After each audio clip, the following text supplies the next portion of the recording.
Welcome back, everybody, to episode 8, episode ocho of the Sound Lodge podcast, also known as the Lodge podcast. It's been a minute. Yeah, I actually forgot who you were. Yeah. I was like, how did this guy get in my room? This is crazy. We haven't spoken to each other for 2 months. Yeah. We don't exist off camera. We had a huge argument over I was making who's a grilled gonna cheese. pick the kids?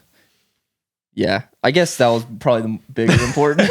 Yeah, the grilled cheese just was like the last Yeah. straw that broke the camel's back. Yeah, the kids would probably more important. But Nah. yeah, it's been a while, guys. This is my formal apology. A few of y'all have been like, "Where's the podcast? When's the next episode?" Are you guys alive? We are live. There's a lot to talk about. Yeah. Life is weird, man. Sometimes catch up on. especially like being a more creative person, there's like different archetypes of creative people. Mhm. And I feel like you and I, we like getting into the nitty and gritty, but we also are, The nitty gritty paperworks. yeah, we're also, we're also dreamers, Yeah. you know, which like dreamers can talk all day about really exciting projects. Totally. But the thing is, we get it done. Like Sound Lodge was one of those. Right. It was a big dream that we talked a bunch about, but it's turning into what we created it to be, which is really cool. Totally. But yeah, there's also a lot of future stuff which we're planning on. And yeah, things just take longer than you expect them to take. Way longer, dude. Yeah. Have you seen the studies that have shown that you get the same dopamine rush from talking about things that you're going to achieve as you do from actually achieving the things that you set out to do? Yeah. Which is crazy. But I feel that way sometimes too. Like I get super hyped about a project and then it's like you get that initial burst of like, I'm super excited about this. And then it goes down and then you got to like do like, get through the sludge of like, okay, Yeah. I got to plan all this stuff and I got to like, there's more than just the big idea involved. Totally. And that's how it is with anything that you do. There's more than just the nice shiny product that you see at the end. Like the Sound Lodge merch was a great example of that. It's like we were able to put out some really, really awesome merch for people, but all of the stuff that we had to go through to get there is stuff that they'll never see, but it was just wild. So it's anything that you want to do is always going to take a lot more effort than you think it will. Totally. I mean, I think one of my favorite things to do is go out to that field, toss the frisbee, and just brainstorm. Yeah. It's like brainstorming is so much fun. Totally. 'Cause especially if you kind of envision it as it's something that's happening and it's an idea and you're kind of picturing yourself there. Yeah. It's a great feeling, but of course you forget about the way you got there, you know? Exactly. And also that brainstorming is so beneficial, even if it is like, you're not actually achieving the thing right then and there. If that brainstorming session leads to even 1% of what you set out to do, it's beneficial, because that's on the right step, it's on the right path to where you want to be. So get out there and brainstorm, guys. Hey, get out there and brainstorm. Anyways, yeah. I guess now they're wondering like, what are the things that we're brainstorming about? Yeah. We can't tell you. We're making moves in silence. Yeah. Yeah. No, next year, 2025, is going to be very fun. Yeah. Should we tell them or should we kind of keep it mysterious right now? We could tease it a little bit, I think. Yeah. We're going to be uploading a lot of videos. That are nothing like anything we've ever done before. Which, you might be hearing that and be like, okay, these guys haven't dropped videos in 2 months respectively. But I think we've also never had a deadline of like, we need to get videos done. And that's one of the plans. Yeah. We were thinking about doing 2 videos a week each, which could be possible if we really get into it. I think it'd be best if we kind of ease into it. Yeah, I agree. 1 video a week for 2025. But the cool thing about it is that it's going to be not necessarily like all of the videos are going to be related to music. It's going to be more, we're going to go live life and we're going to film it. And we're going to make cool videos. They're going to be inspiring videos. They're going to relate to music here and there. But the biggest thing is that I feel like for the past like 4 months even, I've gone it back into gremlin hobbit mode of just working on like my own stuff and being way too much of a perfectionist on it. And it's made some really cool stuff that I'm super excited to drop, but it's also just taken a lot of time. Yeah. Yeah, I feel like I've been much more into a routine, which is good. But like totally. Much more of just a very stagnant routine to where you get into a routine like that and then nothing changes, and it's the kind of classical like nothing changes if nothing changes type of thing. And if we want to move on to another phase here, we got to change some stuff around.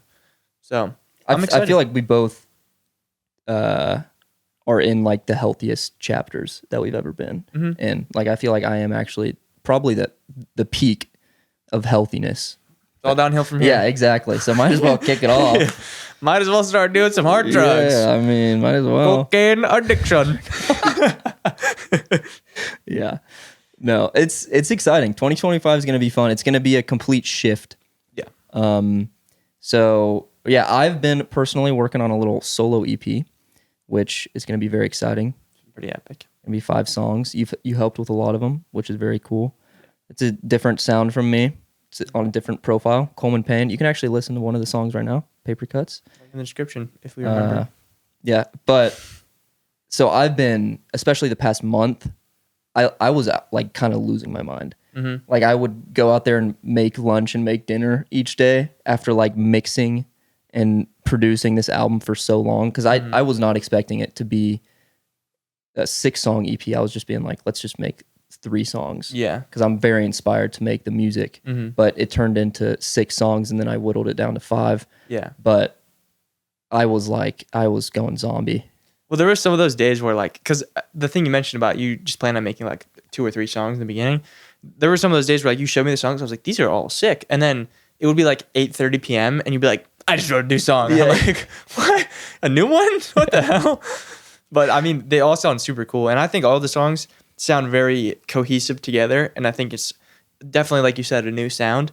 And I'm excited to have worked on the songs with you and stuff. And I really like doing that. Like just helping work on songs, even if I'm not like, my like name isn't all over it or whatever, like just being in the credits as like a guy who just helped out. Dude, for sure. It's really cool. That's a big dream both of ours, is to just like bring people to the studio and act as producers. Like watching the Lizzie McAlpine documentary, like there were 2 main producers that helped her produce it. Yeah. And it's the coolest thing ever, because she'd be super confused about what she wants sonically.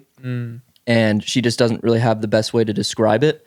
I mean, she's a way more talented musician than I am, but like not to their level. So like she'd be kind of confused about how to get it to where she wants it to be.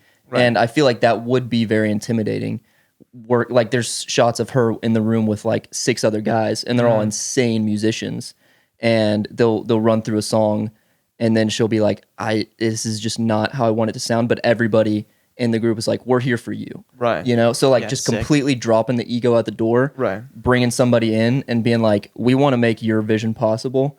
It's like, we're obviously going to bring in our own vibes, but our job is to help you. Totally. And not really have to worry about like, this is going on my profile. Right. Exactly. You know? And that's such a cool part of it, is being able to be like, this is going to have a little bit of me, but it's your project, you know? And that was the cool thing about like, we did the exact same thing. You came in here and sat down, and we just both had headphones on listening to October, wasn't it? And we were just like, okay, these are the type of drums we want on here. And I would like play something a little differently, and you're like, okay, maybe you could do kick here, kick here. I'm like, okay, let me get that pattern down. That was a blast. That was a lot of fun. And just, that's some of my favorite drums too. Yeah, I love those drums. They turn out really good. But yeah, doing stuff like that is like, ideally, if I could make music all the time, I would want to make music like that, you know, where you're just kind of like everybody's collaboratively working on something and just like making something cool. You know? Yeah, I'm kind of split, because it would be cool for like Coleman Payne to pop off, or I think even more so Park Rangers. You know, if we're just like both in the studio making our music, and we bring people alongside to do other instruments. But I mean, equally so, I'd love to just be the 2 producers. Yeah, it's not even featuring us. It's just you press the 3 dots on Spotify and you see them as production credits. Yeah, the main thing for sure that I want to do is our own stuff. Yeah. But helping work on other people's tracks would be super awesome. Like I would love to be like featured on like a Clara album as like the drummer, you know, like that would be sick, man. Or like have it like on vinyl, you know, they used to have like the old vinyl albums, and like they would show the credits of like, this guy played flute on song number 3. It's like, that's dope. Dude, you also forget how many people came together to make albums back then. Yeah. I feel like we're kind of losing that art, because now producers, you really just need one producer to make an album, which is very cool, because a lot of producers nowadays are multi-instrumentalists. Right. But you look on the back of a vinyl like pre-2010s, and there's countless names. Yeah, exactly. Which is, I think, how like one of the most fun ways that music can be, you know, when it's That's such what a music should be. Yeah, exactly.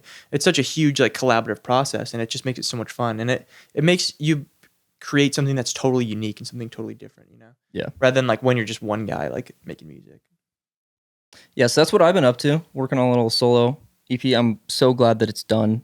I don't have to worry about that anymore. And the cool thing is like, I'm probably not going to be dropping a song on there for a while, and I'm content with that. Just having that EP up that I'm very proud of. It's going to live there, and then I might make something in a year, but I can forget about that, move on to other music, and feel a lot more comfortable just dropping the music because I now have something that I'm taking a little more seriously. So what have you been up to?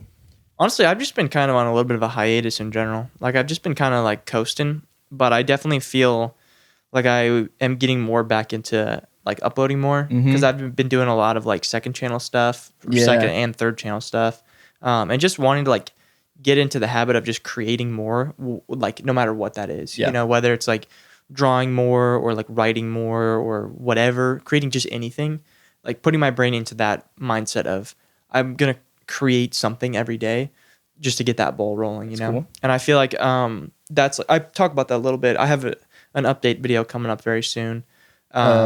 Behemoth, that's not a word. Yeah. Behemoth. A behemoth. What is the mega behemoth or a mammoth? Yeah. Yeah, you were I think you were mixing those two. Behemoth. A behemoth. You got a behemoth of a video. Yeah, that's our new word. Behemoth. Yeah, I got a behemoth of a video on the way. It's like 20 minutes or something, just updating everybody because it's been a minute since we've updated anybody about like us just living here in general. I think other than on this podcast. Also, something we should talk about is like when you first came here, just the vibes were high. Yeah, we were so gung ho and everything. And also, it's the thing is too. I was also riding the high of being like, I'm doing this crazy thing, and now it's like this is life. You know, that's what I felt like in Nashville. Like the first 2 months, it was the coolest thing ever. So I was like, I'm on my own. Yeah, like I'm in an apartment and everything. And then just like every human ever, you just get associated with everything, and then that's life. Right, which is interesting. It's kind of a double-edged sword kind of thing because it's like, oh man, like I lost kind of the spark, the fire that this thing had.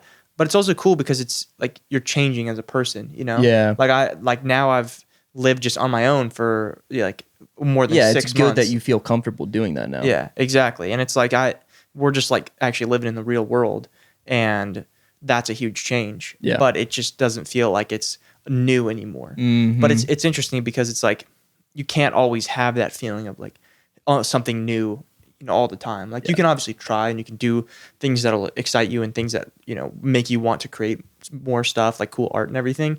But you can't, you know, make a huge move across the country, you know, every 3 months that you just get bored with it. Cause that's how you get like super discontent with everything. But yeah, definitely when I first came here, it was like we were so ready to do a bunch of stuff. And we did do a lot of cool stuff. That's another thing I talked about in the video too. It's like, looking back on the footage, we did so much stuff. Yeah, we've done a lot of stuff, but a lot of stuff that aren't even on our channels, just like fun life stuff. Right. So like we have been doing fun life stuff, but at some point you kind of snap out of it and you realize, okay, I gotta make money. It's gonna take time to do this thing that's gonna make me money. Right. And I can't just be in this inspired state 24/7. Totally. Yeah. And that's the. Sorry to interrupt. No, you're fine. No, you're good. No, you're good. I was gonna say that's the.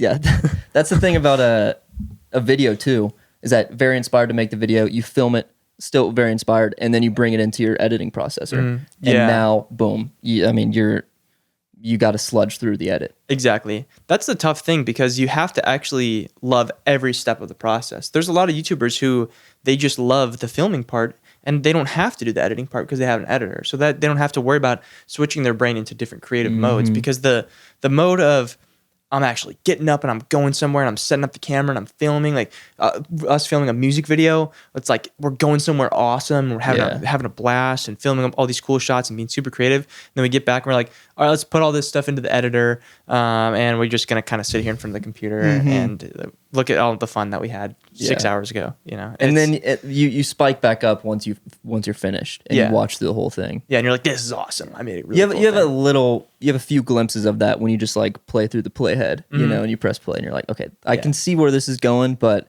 now I got to go back into the timeline. Yeah. It's tough because you kind of have to force yourself through that part. But that's just kind of what we're doing here.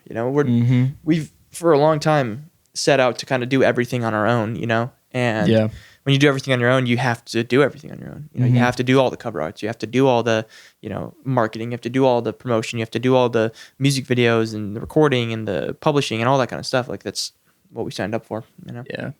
But hopefully at some point, like in the future, that we'll get people more people on our team who can handle that stuff where it's like, okay, this is just so time consuming for us when we could be making more money and doing better, like greater things. Yeah. Not having to spend our time doing the like minutiae. That's the word, right?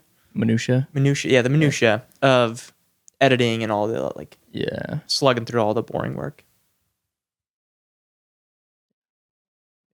One day. But also the thing is too. One day more. The thing is, some Les Mis. Dude, I saw a sick Les Mis shirt, like a vintage Les Mis shirt on Marketplace. Yeah, it was dope.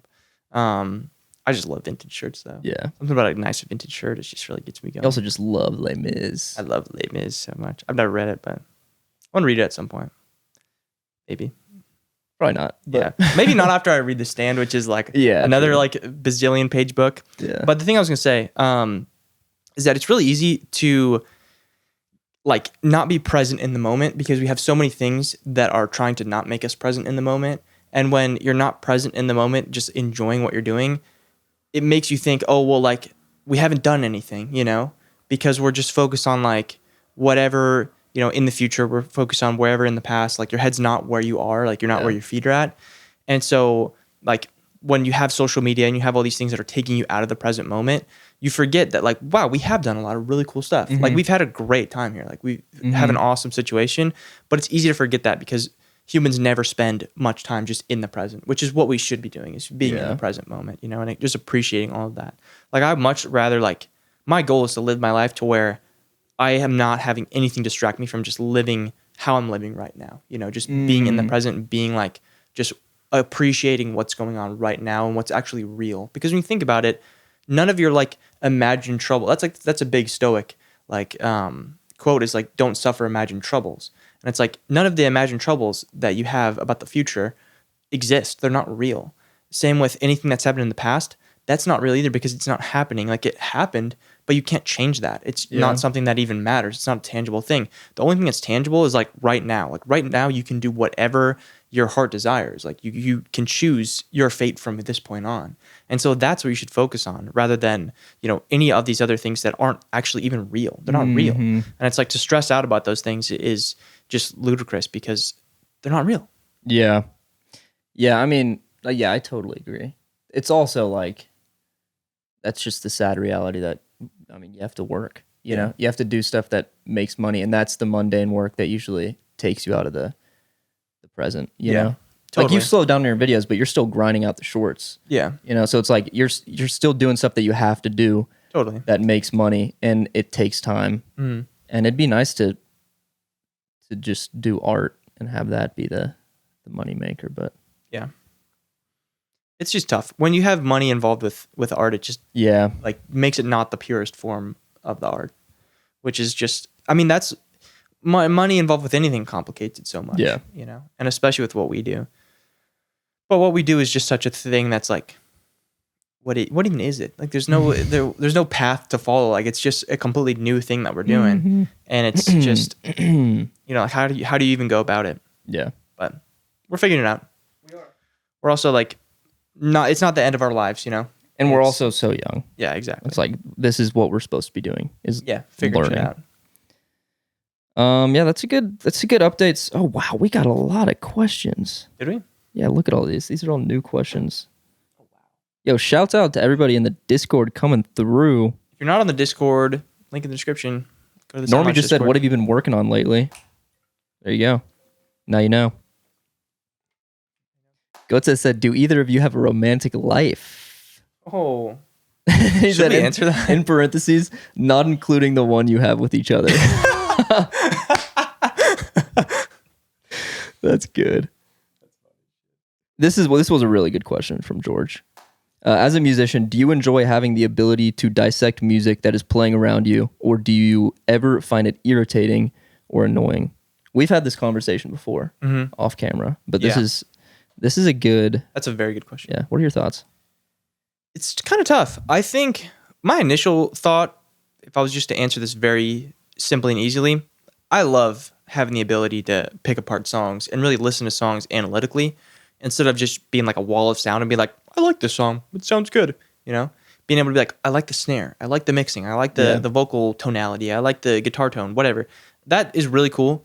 But there also is times where it's like certain things where people are like, oh, this song's great. And like everybody loves this song. I'm like, this song sucks. I don't like this song. Like the drums are really bad. And people are like, what do you mean the drums are bad? And I'm like, I don't even know how to explain that to you, but I just don't like it. Yeah. And it's almost, there's certain times where it makes you a little bit too autistic about the music, you know? But I mean, hey, that's what we signed up for. No, exactly. I do kind of remember the days when I would just play music and hear it as a block of sound and be like kind of awed. So I've lost that. I've lost that awe-inspiring feeling that you get when hearing a song that's that like you relate to, but also sounds really cool, and you just have no idea how it was made. Yeah. So like now, whenever I hear a song, I know exactly how it was made, even if it still blows me away. Of like, how did they get that sound to mix with that sound? It's like I still technically know. Okay, that sounds like a synth. That sounds like a guitar, and that's what is making that sound. I think the cool thing is,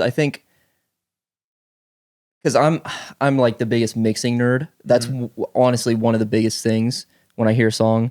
It's usually like vocal melody, and then the mix, usually over the beat. Like I just love putting headphones on and just having the best mix ever. So I think my ceiling of appreciating a song has actually gone up. Like the more I study and learn about mixing, and the more I make music. Because now when I hear a song that's like mixed extremely well, it's my appreciation is through the roof, and I can just like sit and kind of dwell in that song. Yeah. But I totally agree with you. Like hearing a song and having like one thing be off, and like other people listening to it in the room, and they just hear it like as this block of sound that's like emotional, and like they're listening to the writing and they don't really understand what's going on, and they think it's a good song. But I'm like, I would say it's a good song, but there's one thing that is really getting on my nerves, and it would have been so easy to fix, but they didn't fix it. Yeah. I remember the days, obviously it's a little bit skewed because I was a kid, but I remember the days when I would just hear music as a block of sound. And there was just songs that I knew I liked because I remembered certain lyrics or certain words from the songs and like certain ways that the melodies go. But it was all just like one big thing. But now also another thing I think that's underrated is I see music so visually now, because I hear music and then I think of what it would look like in my DAW as well. Really? I actually don't do that. Really? Yeah. I do that big time. Like especially with drums, that's huge for me. Like in my head, I am always seeing the way that the drums would look in the FL Studio, like click sequencer thing. Like I'm always seeing those patterns and like the piano roll and everything like that. And I think that's just because I learned primarily exclusively on FL Studio. So I just see everything that way. And that's a little bit, I'm sure like there's not a lot of people who are like that. Yeah. Because it's just like kind of a weird thing. That's cool. My version of that is I kind of see it in the mixing field of where like, okay, there's like this ball of acoustic guitar right here. There's like this ball of vocal right down the middle. There's this ball of bass that's below it. And I can kind of close, and it feels like I'm in a field. And you got the different sounds around you. Yeah, I can definitely put myself into that mind space, but that's not the initial way that I see it for sure. But yeah, that's cool. It's very interesting to think about the way that people perceive music. And I do wonder how other people visualize music or have, because you do, obviously, when you hear music like auditorily, you're going to have some other senses as well. Like you're going to visualize it in your head to some degree, at least, you know, there's going to be something going on in your fucking brain. So I wondered like how non-musically trained people will see that stuff, or if like somebody who doesn't know anything about music other than like they just play the clarinet, I wonder if they'll just like the clarinet sticks out like so hard to them, or like just the way that like the music gets translated into different people's brains depending on their experience. I think it's a really fascinating thing. I think they should do more like scientific studies on that, because I would love, I mean, if there is out there, I'd love to read them, but if they haven't, like they should totally do that. Do you usually hear drums the most when you listen to songs? I think now I focus on drums very hard, yeah. Yeah. Because I think I've gotten just super into the whole drum playing and mixing thing that I think drums can really, well, drums have always really made or braked. They've always make or break They've songs. always make or break the songs for me. Even when I was just listening to like trap beats, if the drums were not good or if they were just basic drums, I would be like, nah, I don't like that. This is not good. And so I've always prided my ability to like really pick out drums well. And so I think, that would be the first thing I listen to. But also the mix as well. Like if it's not mixed well, it's more of a subconscious thing in a way to where like I will hear a song and know that like this doesn't sound good. It immediately just puts me off of the song. Because totally. It's just, that's so important. And people don't realize how important that is, but it's incredibly important. Yeah, the best mix is when you feel like everything was in the same room and like the singer is just singing into the mic. Yeah. And it's a performance, you know? But if like something is over mixed to where the vocals like sound robotic and they're way too up front, right? Like that's not the worst thing in, hip hop music because you're not really going for the emotional vibe in that. Right. But if it's undermixed and like you can barely hear the vocals, that usually doesn't work out, but sometimes it actually works out positively to where it's like, oh, this actually is making this even more vulnerable. Right. But yeah, I think, the mixes. I usually, like production wise, I think of the two biggest things that stick out is like acoustic guitar, if there is, and vocals. Yeah. Like, which is funny because that's what you do mostly. So I think that's got to be a big thing for everybody. It's like whatever the instruments that you're familiar with and the instruments that you play have to be the ones that you notice first. Yeah. And I think for me, it's interesting because I just kind of notice some, other than drums, I notice everything kind of equally. Like I'll listen to the bass tones and I'll listen to the guitar tones and I'll listen to the vocals and everything and think about that equally. The one thing that does stick out to me a lot is if the chorus is really catchy to me. Like I'm a real sucker for like a good catchy chorus and also like really nice guitar melodies. It didn't have to be like really catchy melodies, but just I like very melodic guitar stuff. And so that kind of stuff will stick out to me. Or if there's like a really like nasty bass tone that's just awesome. Like a Tame Impala bass tone. I'm like, that's really cool. That sticks out. But and I'm sure that also is like that to other people too, Totally. Like the Less I Know the Better.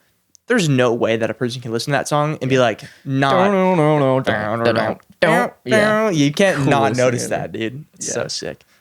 Yeah, I think it's also really cool. The more you produce music, listening to a song and being like, oh, what's that sound? And your ears just mute everything else. Yes. And you can just solo on one thing and be like, oh, that's actually a tambourine. Yeah. That's really cool. And then you're like, I'm going to move over here and check out the acoustic guitar. And then like everything mutes and you just hear the acoustic. This might, the most autistic thing ever. That might be. No, everybody can do it's that, actually right? so true though. That's so true. Because that's definitely a skill that you acquire after making music for a longer period of time. Yeah. Because I never had that before, and also trying to describe that to people who don't really like listen to music very much, or not listen, but make music and like are very familiar with creation of music. Trying to describe like, oh, you hear that sound, like that's the 808. Like you hear how good that 808 sounds, and they're like, I don't understand what you're talking about. Like where bass frequency? Where would I even like? How am I going to pick that out? But once you have a better understanding of like the frequency spectrum and panning and things like that, then you are able to do that thing where you close your eyes and you kind of see everything on a stereo field. And look at it like objectively like that. It's cool. I mean, I think to answer your question, short answer. Yeah, I like being able to pick apart songs. I think it's a cool skill to have. Yeah, I think of it more positively than negatively. So do I. Yeah. But I do miss the awe-inspiring wonder that I used to have. Yeah. Awe-inspiring wonder. All right. If you practice instruments consistently, how long roughly until you'd be able to record your own music? That's interesting. I am gonna assume he just means like the instrument, to record the instrument. Yeah. Because it's like it depends. Like if he's talking about like if you want to make everything from scratch, how much? Yeah. No, I'm saying like they just picked up the guitar. How long to be able to record guitar? Yeah. I mean, my answer is right away. Yeah, record it as soon as you can. I Yeah. think because the recording skill is a skill in of itself. Yeah. So Start that as soon as you can. exactly. If you can just play one single note and like figure out how to make that sound good, totally do that. But also, yeah, definitely practice getting better at guitar because you're going to want to, just naturally, the way that playing an instrument goes, you're going to want to later on be able to record everything fluidly all in one take. Yeah. And you just a lot of times can't do that when you're first starting out. Yeah. One thing that a lot of people will do is slow down the BPM and record the thing slowly and then speed it up to tempo. And that'll help you get better. But I think it depends on a few factors also. One, it depends on the instrument you're talking about. Like if you're talking about like cello or you're talking about like violin, it's gonna take you a while. Yeah, like very true. when kids like in school they sign up for like orchestra or band or whatever, they get their instrument. It takes you like 3-4 years to get anywhere near like good enough. Yeah, it takes you like 3 or 4 years. Yeah, like when you sign up for orchestra or band or whatever in school, it takes you probably like 3-4 years to even get anywhere near like solidly good at the instrument. So and you think about that, they practice like what I don't even know what it is. It depends on the school, I'm sure, but like probably like 2-3 times a week. Yeah. And like depending on how much they practice at home, they're practicing a lot, and they're doing concerts and performances and things like that. So it depends on how diligent you are. It depends on the instrument. It depends on what your practice routine is. Like if you're just kind of like, you know, goofing around on the instrument, you're not going to get as good as somebody who's like going through scales and somebody who's, you know, reading chord charts and things like that. So I think the goal is, like we said, record as soon as you can and just start both of those processes simultaneously. Because if you just get better at your recording alongside you getting better at the instrument, it's not going to matter because you can, if you're a good producer, you can make anything sound good. So start both of them right away. Totally. Don't think that, and this is the mindset that a lot of people have about just music in general. Like, oh, I need to like get so much better before I can release music, or like I need to like get to this level before I can do this. It's not like a stepping stone this to this process. Yeah. It's like a practice everything. Do it all, like because you're gonna enjoy it all. Like you want to fall in love with every step of the process. So don't be like, I must reach this level. It's not like it's not like the military. Like you're not like going through ranks. You know, just do it all. Yeah, that's a big point in our production lecture, which y'all can purchase on Sound Lodge. But we talk about like finishing songs is a skill in and of itself. Right. And like, don't just finish the songs that you love because you're not going to be able to finish them as well as you could if you get in the mood and the practice of finishing almost all the songs that you start. Right, exactly. So the same thing with instruments. I think when I got my acoustic, or I used my family's nylon. That was the first guitar that I used.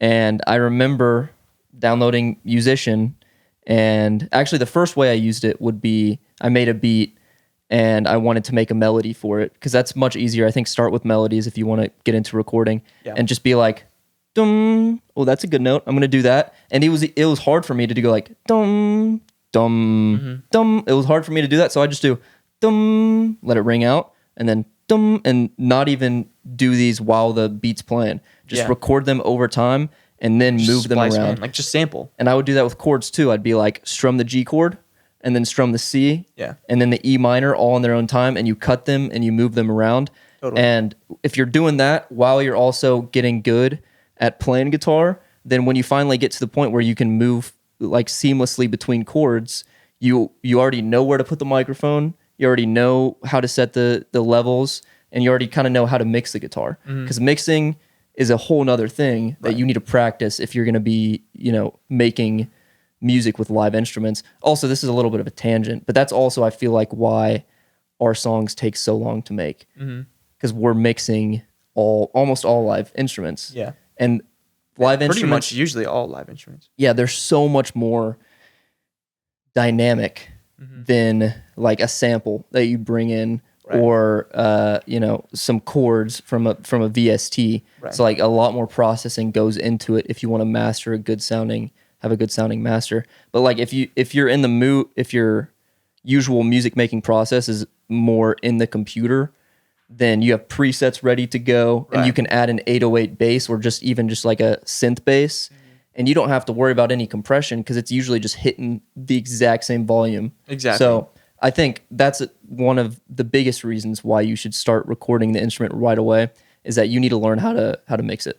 Totally. And I think also it's hard for me to give you an answer based off of my experience because that was what I did. It's like I did the same thing as you. I recorded individual notes and I recorded individual chords.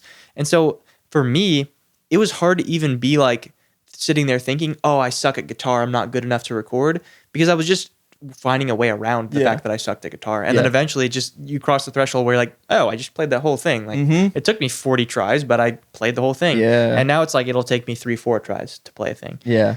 On a good day. But, you know, you get better and better over time. That's how anything works. And like you're going to get better at everything you do as long as you don't stop doing it.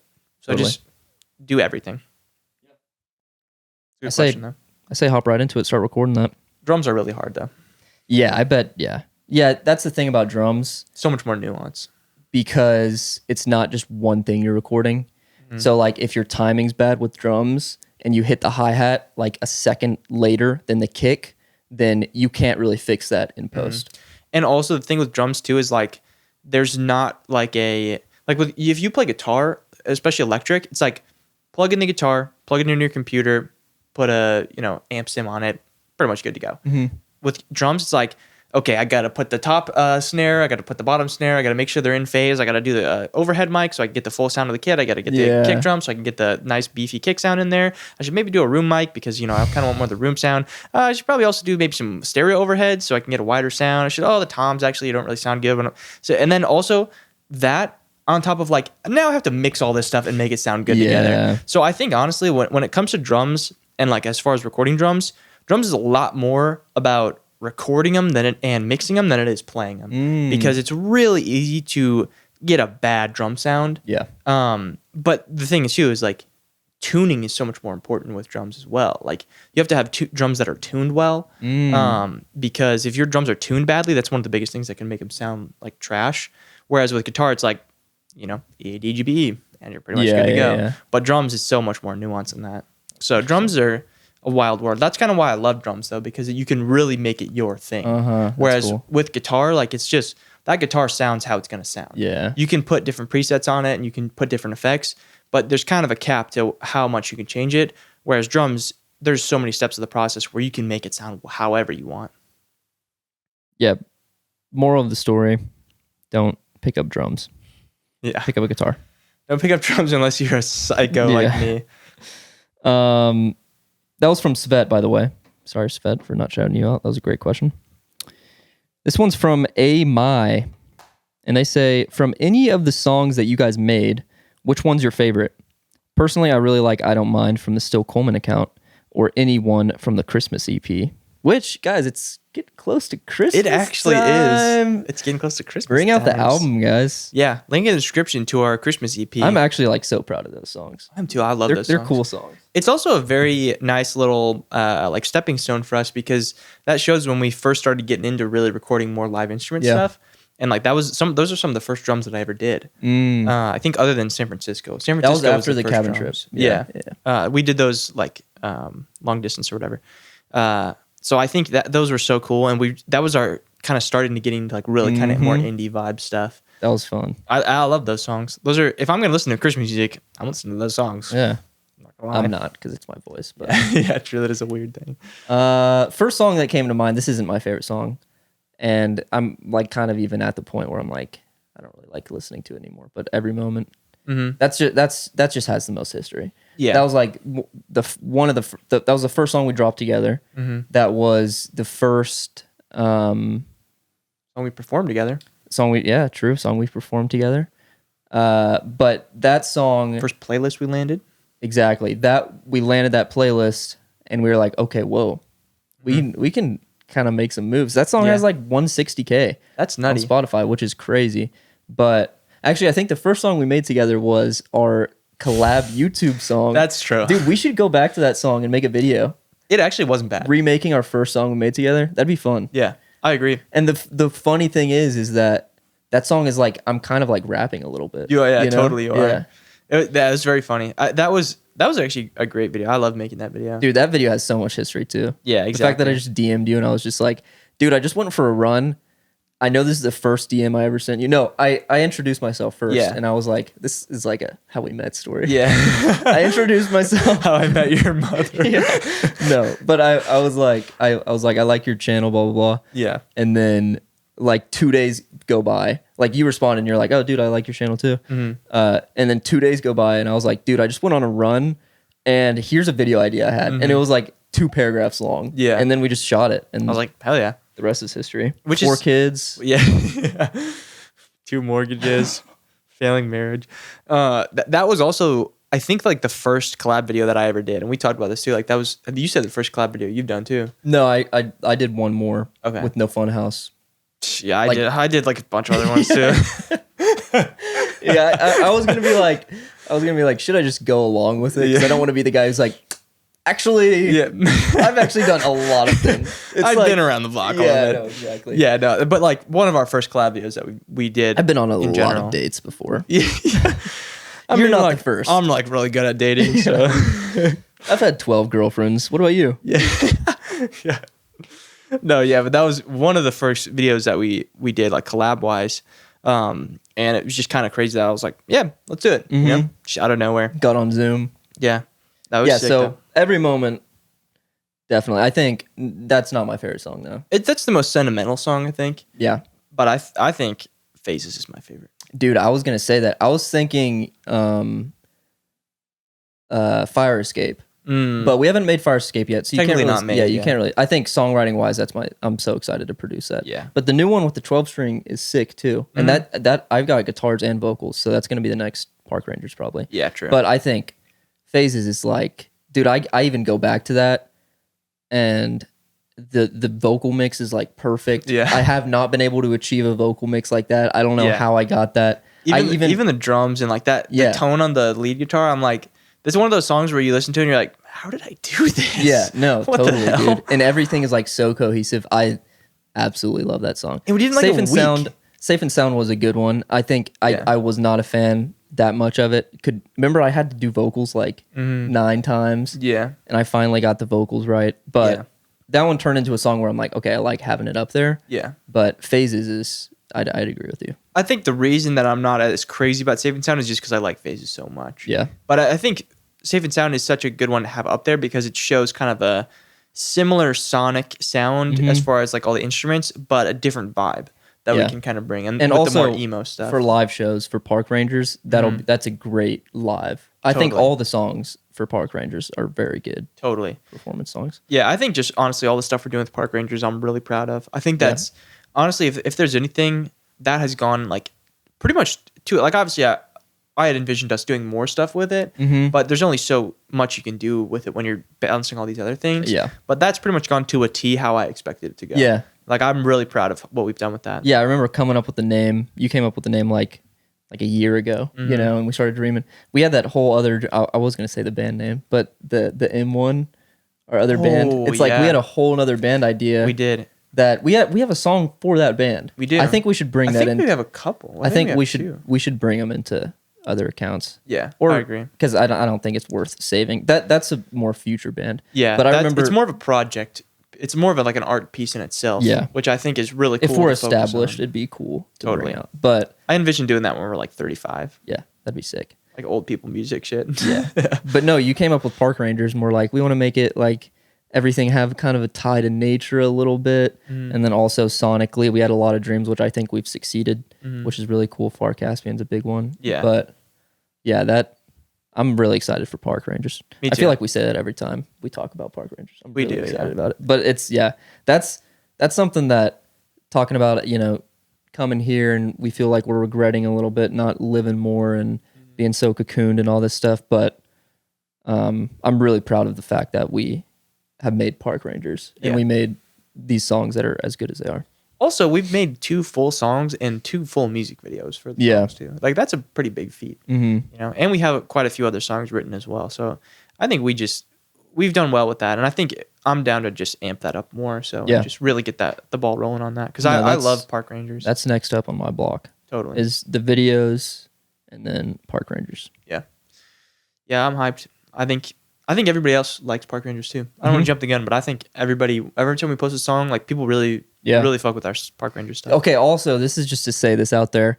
A lot of people are like, why is Coleman stopping Felix from singing? Dude, I am the one asking Felix to sing. And Felix every time, Felix is like, I don't really want to sing on this one. Bro, everybody's like, hey, this is cool, but can we please let Felix sing on the next one? Like, please let him out of his cage so he can sing. Yeah, people just picture like I'm producing and you're in a little box with like a bass. And I'm like, okay, record now. And then you're like, can I sing on this one? No. Smacks the top of the cage. Get on the drums now. Yeah, no. Like 100%. Coleman's a few times has been like, dude, it would be super cool if you did like background vocals on this one. I'm like, if we get around to every it. time you're like, I'm not in a singing mood right now.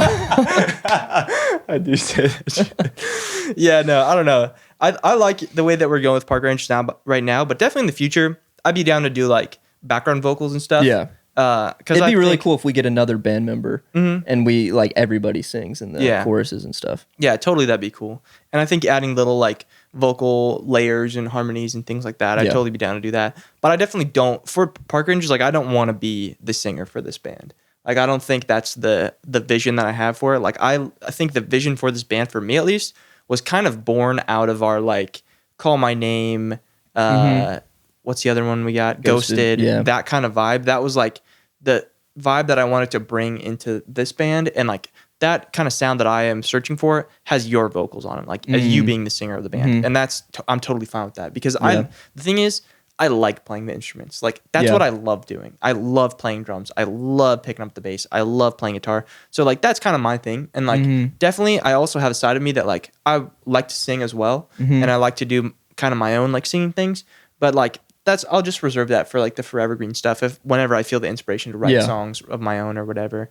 But also the cool thing is that when we write songs, it's a total collaborative process. That's the thing. A lot of people don't realize that, I think. Yeah. Is that we write the songs completely in tandem. Yeah. So like all the songs, all the stuff you're hearing for Park Rangers or a lot of the Zola and Fizo stuff, pretty much all the Zola and Fizo stuff. Yeah, it's not like I write a song and then I'm like, I think this would be a good Park Ranger song. Yeah, every Park Ranger song we start it in the same room. Yeah, we sit down and write if you see a Zola and Fizo song, it might have been actually I think all Zola and Fizo. Yeah, like we write it together. But like Cole Still, where you help with production, and then other songs where you help with production. That's usually I'm like, oh, I wrote this song. I want you to add these instruments. Yeah, I think the only other one like that. Well, actually, some of the early Still Coleman stuff, the stuff that you made at my house, that we wrote together because it was Album in a Day and Saturdays we wrote together. And then the only other one I can think of is Follow, that we wrote together.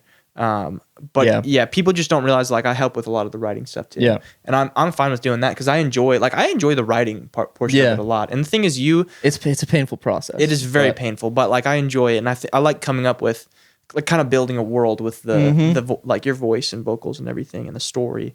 And I think I also really like your vocal melodies that you come up with as well. Like I just am a big fan of like the way you come up with melodies and the way that we come up with melodies together too. I think is it's different from the way that you do. No, then that's really it always cool. Changes. Like my like all this Coleman Payne stuff. This was all like strictly my writing. And whenever I write alone, I write way quicker. But it's like very much my own thing, you know. But like the Park Rangers writing, I love the Park Rangers writing. I would never be able to get to where the writing is for those songs without being in collaboration with somebody. Right, and also I think you definitely write a lot quicker by yourself because there's no barrier of like I have to not filter, but like I can't be as vulnerable as I can be just notebook to paper, or like pen to paper, kind of like just straight from my brain thinking, writing this stuff down. Like nobody's gonna see this kind of initial mentality because it's like everything we got to be like, okay, well, like this idea that I have, what do you think of this idea? And so it's kind of gets like it's not the purest form of what you think, but that's what's cool about collaborating is like it's a collaborative process. You know? It's a total different process of like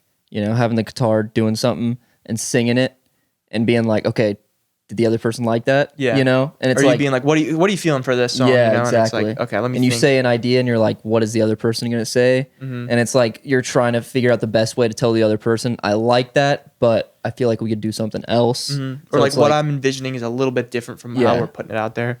But it's really cool because somebody says something, and you're like, I don't like that, but I do like the idea of that. That's sparking something for me. So totally, that'd be a cool video talking about the difference.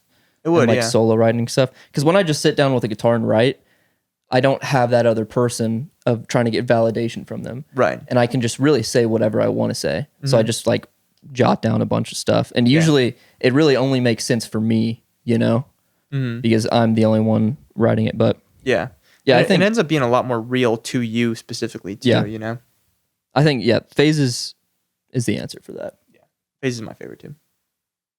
All downhill from there. We're not getting anything else like that. Thank you, Amai. Yeah. Okay, Luke D says, would you rather have synesthesia,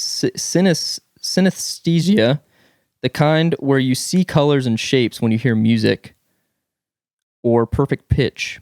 I think Phineas has the synesthesia thing. And then perfect pitch, I always think of, what's his name? No, not Jacob Collier. Charlie Puth. Oh, Charlie Puth, yeah. Perfect pitch would be pretty cool. Like what I feel like what note is this light switch? perfect pitch could be a little bit of a curse. I think synesthesia though is more of a curse. Really? I feel like that'd be, unless it's like not like obtrusive. I kind of had that a little bit, where you Really? like envision like colors and stuff when you hear music. Do you really? Yeah. Like I think like I definitely will hear a song and I'll be like, this song is like blue for sure. Really? This song is like a purple. Yeah, I mean if I vibe. really think about it, but it's not like immediately I hear something and I see this like shape that's moving around. or this Yeah, I color. don't get that. I think everybody has like a mild form of this. Yeah, I bet it's a spectrum. I don't know what it's like for him in his head, but I also get that way more so with like non-musical things. Like, yeah, have you ever heard of like the folders for classes thing, where it's like your math folder is yellow, your social studies folder is red. And I like definitely feel a very strong pull towards that, where it's like science folder gotta be green or purple, math folder it's gotta be like blue, you know, reading's gotta be red. My science is blue. Is it? Yeah. I feel like my science is definitely green because I think of green as like a kind of very like. Should that be our question we ask everybody? Yeah. What are your folders? Yeah, what folders do you use for classes? Yeah. My But math is red. Really? Yeah. Math is red, science is blue. I envision math as like, actually, I think history or social studies is yellow for me. History is yellow. I think English could be yellow as well. I think English is red, Really? I can see that. which is, I don't know. This is like based off literally nothing, but it's just like what I think in my head. Totally. It's an I'm interesting also thinking thing. of the composition notebooks that look like zebras, you know, and how those have different colors. Yeah. Thinking about those. Yeah. Yeah, we're just not going to answer your question. We're going to talk about notebooks. Yeah, screw your question, bro. We're Yeah. talking about notebooks. I would rather have synesthesia. I think the perfect pitch would get really annoying. It'd be annoying, but I feel like it would be helpful.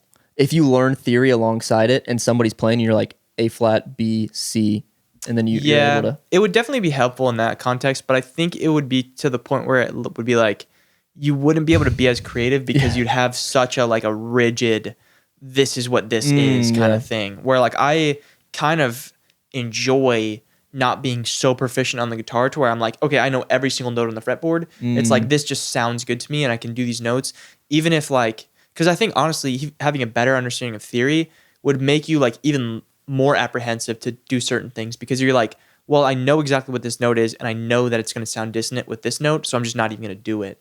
Whereas like me in my head, I'm like, I don't know what these notes are, but like they sound kind of cool. And they're doing a weird like phase thing, but I'm going to put it in there and it makes you like a lot more creative and think outside of the box.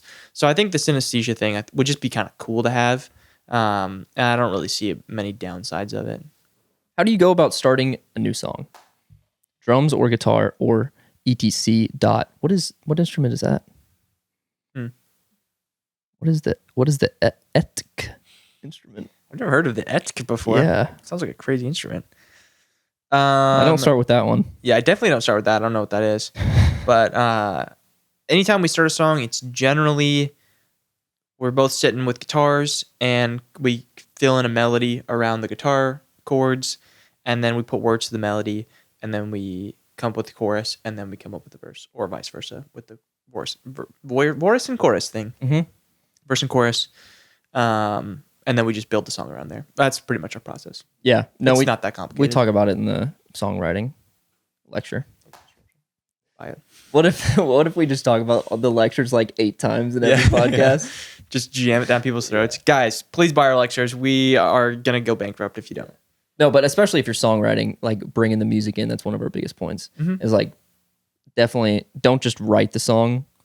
Yeah. have the instrument out, which isn't really your question. I'm curious. Have you ever, now that you like play drums, have you ever started a song with drums, just like Hell putting no. the metronome on? Hell no. Really? I definitely, because the thing with that, like, I used to sometimes do that when I would make like trap beats and stuff. I would start with drums if I have had a good drum pattern.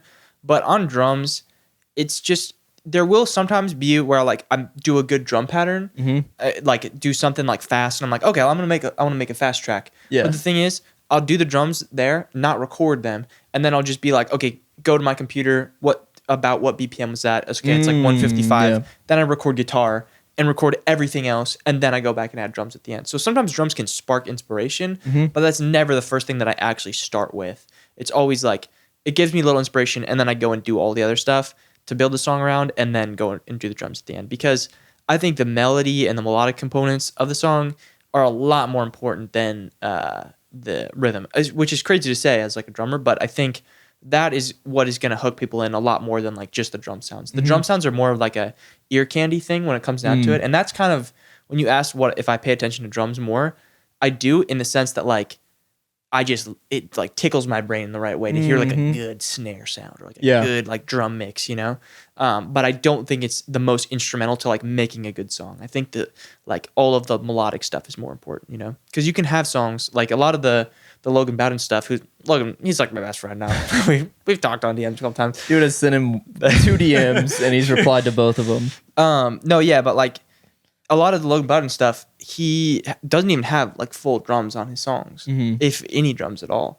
And those are amazing songs. Like I love all those songs. Yeah. Some of them are just like kick and shaker. And so it just goes to show that like I don't think the drums are the most important thing, but I think for me, I just like hearing them the most. Yeah. I usually think of like some instruments are more reactive than others.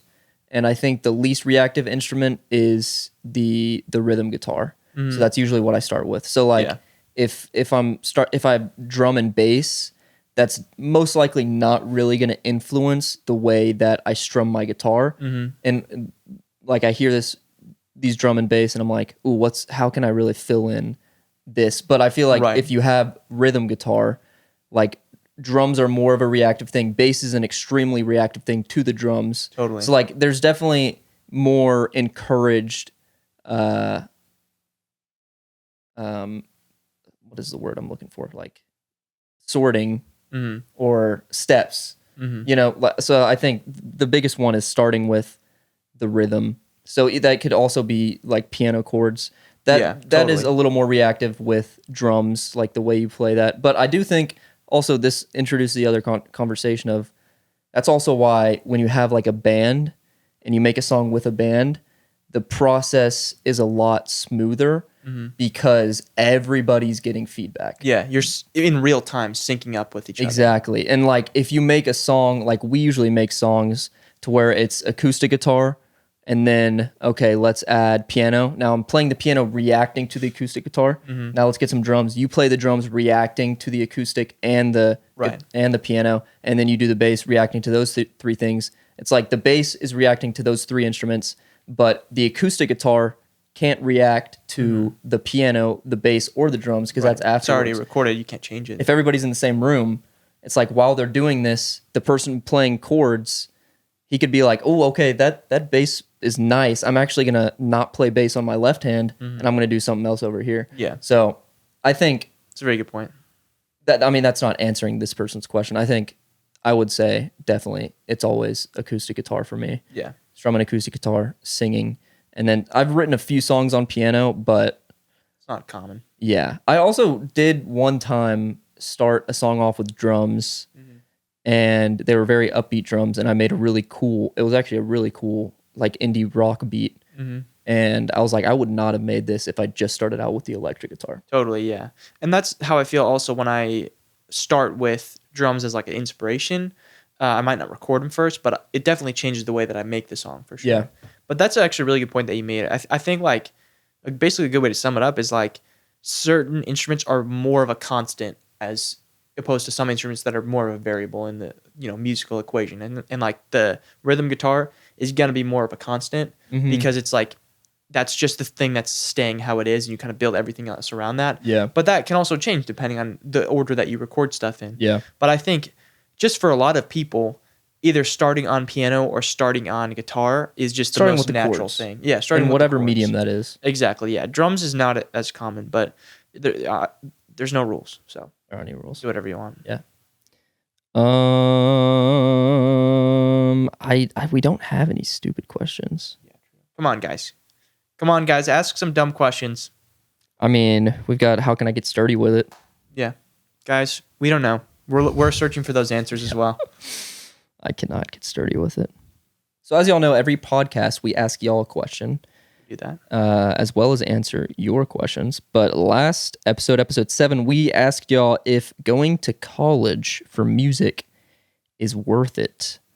And the overwhelming answer was no. I think it was like 8-1. There it is, guys. There's your answer. Yep, there's don't your go answer. to college. Send this to your parents. No. If you don't want to go to college. Did I not say music college? No, yeah, I think you said music college. Okay, yeah. That's what it is. Guys, no matter what it is, if you're thinking about going to college, don't do it. It's not This worth it. also applies to business school, law school, doctor. You can be a doctor without going to school. Yeah. Easy. I mean, it just doesn't really matter. School's not that important.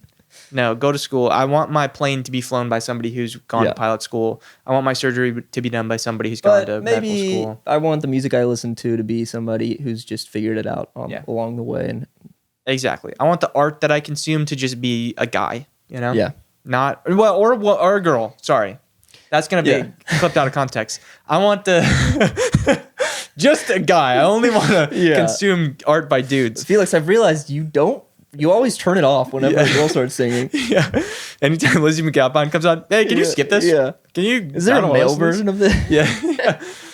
Is there a male singer on this? Yeah, no. I want my art that I consume to be just a person who is just doing it on their own, not somebody who's gone through like a system of like, this is how you have to record this, and this is how you have to play. I think case in point, and this is just a little outlier, but I don't know if y'all saw Berkeley's latest. I knew you were gonna say that. Performance. I'm not taking shots at Berkeley. Here's if he remembers. Here's a clip of the Berkeley performance.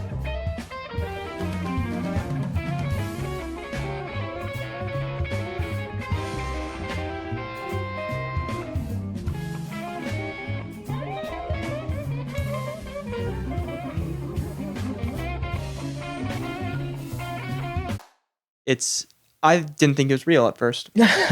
Genuinely, I thought it was fake. Those people are way more talented than I am, but right there they are. I think the theory might have gotten in the way on that one. Yeah. I think they overdosed on theory there.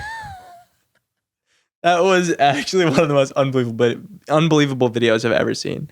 It just keeps getting worse too. Yeah. Just somebody else is like, now it's my turn to solo. The guy with the double neck guitar who just starts going, like, dude, what the heck?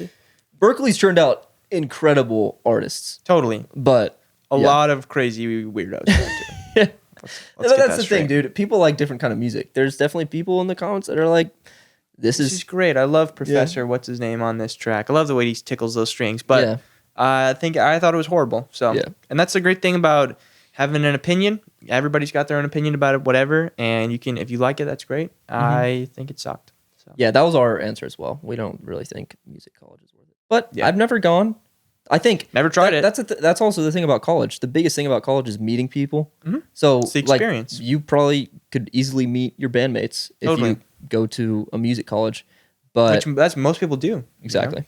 So yeah, I mean, it's if you think the cost justifies the connections and the experiences you're going to make, totally go ahead. Yeah. I think, if you got the what is it called? Wherewithal to like go to school and do that thing, go ahead and do it. Go ahead and do it. Go ahead and do it. Go ahead and do it. Go ahead and do it. Do you have a question for the peoples? I was gonna ask something about like money related. Like, do you think that making money from art ruins the art? That's a good one. I feel like the overwhelming answer would be yes. I feel like there could be a better way. I'm curious of somebody like. I feel like people are gonna have some hot takes on it. Though. Yeah, if y'all give us explanations. But a lot of people just vote. So for this one, definitely, I do like that question a lot though, because I think that's definitely what I've been feeling recently. Like getting this part-time job, right?